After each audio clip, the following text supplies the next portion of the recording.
그러니까 이제 그런 질문들을 저는 이제 여성정치연구소 소장을 한 30 활동을 오래 하면서 그 여성정치와 관련된 얘기가 나올 때마다 먼저 하는 질문이 그거였어요. 왜 여성이 정치를 해야 합니까? 그래서 왜 여성이 정치를 하려고 하냐면 바로 그런 질문이 잘못됐다는 걸 인식시켜주기 위한 겁니다. 즉, 그런 질문 이면에는 어떤 게 있냐면 그러니까 왜 남성이 정치를 해야 합니까? 라는 질문은 하지 않아요. 네. 그 말은 뭐냐면 남성이 정치를 하는 건 당연한 것이고 여성이 정치를 하는 건 어딘가 당연하지 않기 때문에 너 왜 그걸 하려고 하니? 라고 이제 물어보는 그 질문 밑에 어떤 성역할 고정관념, 정치하는 여성에 대한 편견 이런 것들이 깔려 있는 거죠. 그러나 이제 우리가 뒤돌아보면 좀 더 면밀하게 살펴보면 정치라고 하는 것의 민주정치의 핵심은 국민의 어떤 평등한 참여에 있습니다. 그리고 국민이라고 하는 것을 들여다보면 남성만 있는 건 또 아니거든요. 남성뿐만 아니라 여성들 모두가 국민 안에 포함이 됩니다. 따라서 여성이 정치에 참여하려고 하는 거는 바로 이렇게 민주국가의 일원으로서 너무나 당연한 책임과 의무를 다하는 것. 그리고 이제는 그런 질문을 좀 바꿔야 한다는 거. 이제는 좀 질문을 바꿔서 왜 여성과 남성이 국민의 대표기관인 의회에 동수로 참여하지 않을까요? 라고 질문을 해야 되는 시점이 왔다는 거죠. 그래서 이제 2020년대 여성이 정치 참여하는 이유는 바로 거기에 있다고 생각을 합니다. 네. 이제 이 질문을 치환해야 된다. 동수로 참여를 하지 않는 것이 왜 그런 것인가? 그러므로 동수로 함께 모든 부분에 있어서 함께 정치 분야도 마찬가지로 하기 위해서 어떤 부분에 더 노력을 해야 되는가? 이 같은 질문으로 바꿔야 된다. 이렇게 말씀해 주신 것 같습니다. 자, 지방선거 얘기를 그럼 해보도록 할 텐데 제가 내년 지방선거 제8회라고 말씀을 드렸는데 제1회 지방선거 95년에 시작이 됐습니다. 지금 거의 30년 가까운 세월이 다 돼가고 있는데 기억하십니까? 광역지자체장 여성이 선출된 적이 단 한 번도 없습니다. 기초단체장도요 3%에 불과하다고 합니다. 상당히 좀 놀랍다라는 생각이 드는데 지금 국민의힘 대변인인 황보승희 의원 여성인데 이런 얘기를 하게 됐습니다. 자기가 기초선거 출마했을 땐 아무도 여성이라고 안 된다라고 그렇게 얘기한 사람이 없었는데 구청장 후보로 출마하니까 얘기가 달라지더라. 이런 말을 하기도 했습니다. 이게 지금 우리 정치의 현실인 거죠, 소장님. 그렇죠. 그러니까 이제 이 95년부터 이제 올해까지 한 28년 되거든요. 지방자치가 4개의 기초자치단체장, 광역자치단체장, 기초의회, 광역의회 4개의 선거를 동시에 실시한 게 한 28년 되는데 그동안에 광역자치단체장은 113명이 탄생했어요. 그러나 그중에 단 한 명도 여성이 없었고 기초자치단체장 같은 경우는 1,600명 정도 되는데 그중에 29명입니다. 지난 28년 동안. 그러니까 한 1.8% 네. 대단히 기형적인 거죠. 그래서 이런 현실에 대해서 이제 당 지도부에다가 이제 왜 이런 현실이 발생했냐라고 물으면 그러니까 2028년 동안 천편일률적인 대답을 합니다. 하고자 하는 여성이 없고 할 만한 여성이 없다라고 얘기를 하는 거죠. 그런데 이런 어떤 당 지도부의 이야기는 만약에 1900년대 초반 이 지방선거가 처음 도입됐을 때의 얘기를 하면 어느 정도 타당성이 있었어요. 왜냐하면 그땐 정말 정치하려는 여성들이 없었기 때문에. 그러나 지금은 지난 28년 동안 기초의회와 광역의회에 당선돼서 의회 의원으로 그리고 재선, 3선, 4선까지 5선까지 하고 또 의회 부의장, 의장을 한 여성들이 1,700명이나 됩니다.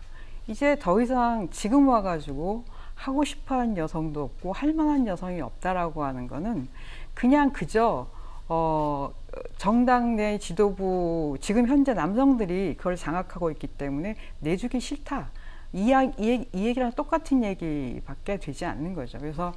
그래서 이제 여성계나 이제 국회에 있는 여성 국회의원들이 내년 지방선거에서 특히 이제 자치단체장에서 여성 대표성을 높이기 위해서는 지금 현재 의회 의원에만 적용하고 있는 여성 할당제를 자치단체장 선거에도 도입을 해서 일정 정도 각 정당으로 하여금 기초자치단체장 같은 경우는 한 20% 정도 여성으로 할당하도록 하는 그런 어떤 제도적 장치를 만들려고 지금 노력하고 있습니다. 네.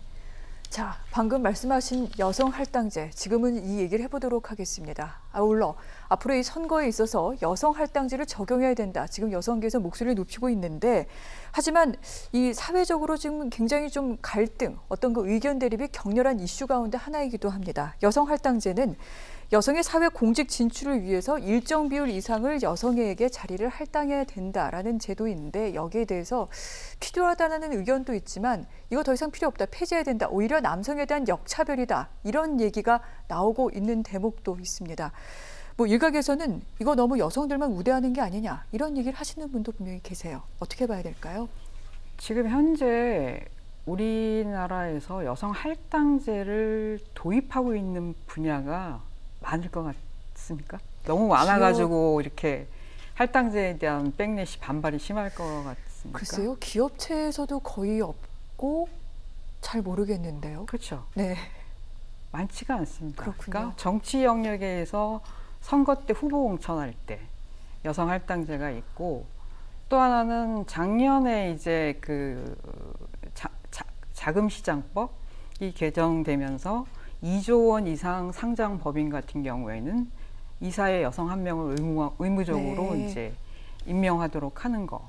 그게 여성 할당제란 이름으로 우리가 지금 우리 사회가 갖고 있는 제도거든요. 그리고 이제 공무원 시험을 볼 때 뭐 5급, 7급, 9급 공무원 시험을 볼 때에는 양성평등 채용 목표제예요.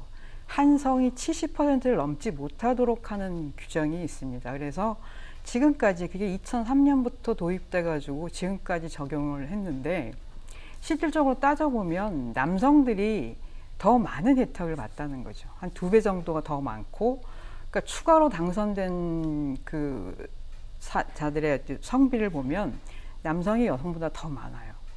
그리고 2019년도 같은 경우에는 남성이 여성보다 3배나 더 많습니다. 5급, 7급, 9급 이 시험 봐서 70%가 뭐 여성이 넘어가지고 70% 여성이 넘어가지고 남성이 추가로 당선된 게, 합격된 게. 그러니까 따지고 보면 양성평등 채용 목표제는 어떤 여성 할당제라고 또 할 수도 없어요, 결과적으로. 따라서 이렇게 이제 여성 할당제가 우리 사회에 뭐 전면적으로 도입돼 있거나 그렇지 않음에도 불구하고 이 여성 할당제에 대한 백래시가 많다는 거는 우리가 좀 더 다른 데서 원인을 찾아봐야 되는 게 아닌가. 즉 여성 할당제라고 하는 제도적 장치에 대한 어떤 반발이 아니라 네. 그렇게 하는 어떤 특정 집단의 차별과 불평등의 문제를 해결하기 위한 적극적 조치로서 여성 할당제라고 하는 걸 도입하는데, 그 이유 이외의 다른 사회 경제적 요인들을 우리가 좀 더 찾아봐야 되는 거죠. 거기서 나온 어떤 사회 경제적 불만이나 분노가 네. 이렇게 젠더적으로 여성 할당제라고 하는 이 제도적 장치에 대한 반발로 이어진 건 아닌가 하는 그런 어떤 성찰도 한번 다시 해봐야 되는 이제 시점이라고 생각이 들고요. 그리고 여성 할당제는 이게 뭐 우리나라에만 특별하게 있는 그런 게 아니라 이미 1995년도에 세계 여성대회 때 전 세계 국가들이 여성의 정치적 대표성을 높이기 위해서 우리 여성 할당제라고 하는 걸 도입해서 해봅시다, 내지는 하십시오라고 유엔에서 공고한 사항이에요.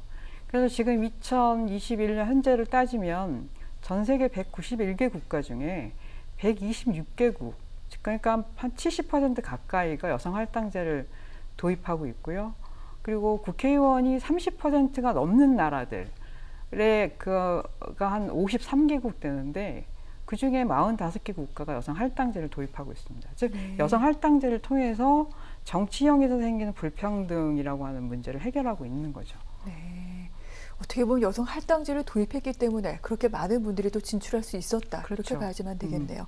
이런 가운데 요즘 그 사실은 또 젊은 세대들의 생각을 반영하고 있다는 이준석 국민의힘 대표, 이런 언급을 해서 상당히 또 많이 좀 주목을 받았던 부분이 있는데, 지난해 저번 그 전당대회에 나와서 청년, 여성, 호남 할당제 폐지하겠다, 이 부분에 대해서 내걸었고, 그래서 또 당 대표로 또 당선이 되기도 했습니다. 이런 말을 했는데, 앞으로 성별이 하나의 기준이 돼서는 안 된다. 실력으로 경쟁하고 실력에 따라 사람을 뽑고 쓰다 보면은 어떤 때는 남성이 100%, 어떤 때는 여성이 100% 나올 수도 있다. 그런 얘기를 하기도 했습니다.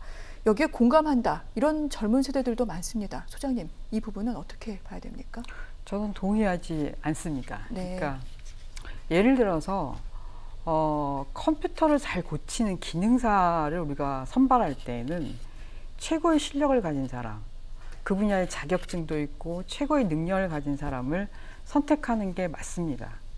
그런데 정치는 컴퓨터 기능사를 선발하는 것이 아닙니다. 다른 겁니다. 즉 정치라고 하는 거는 우리 사회, 우리 국민, 우리 사회에 있는 다양한 집단들의 다양한 이해를 대변하고 그래서 그들의 이익을 실현하기 위한 그런 대표들을 선출하는 문제예요.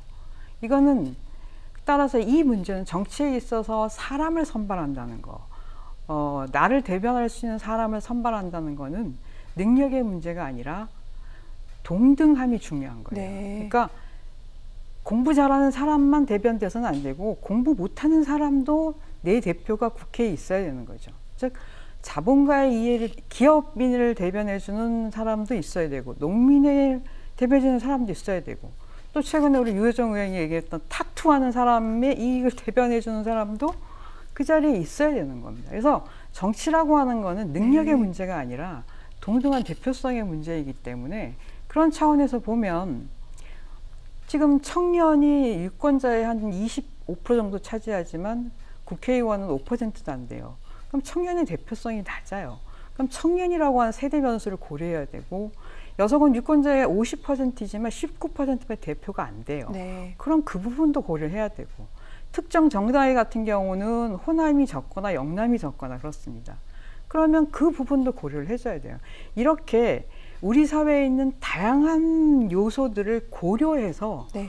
동등한 대표성이 실현될 수 있도록 하는 게 정치고 의회이기 때문에 저는 이런 어떤 이준석 우리 당대표께서 갖고 있는 이런 마인드는 정치인의 마인드가 아니라고 생각을 합니다. 네.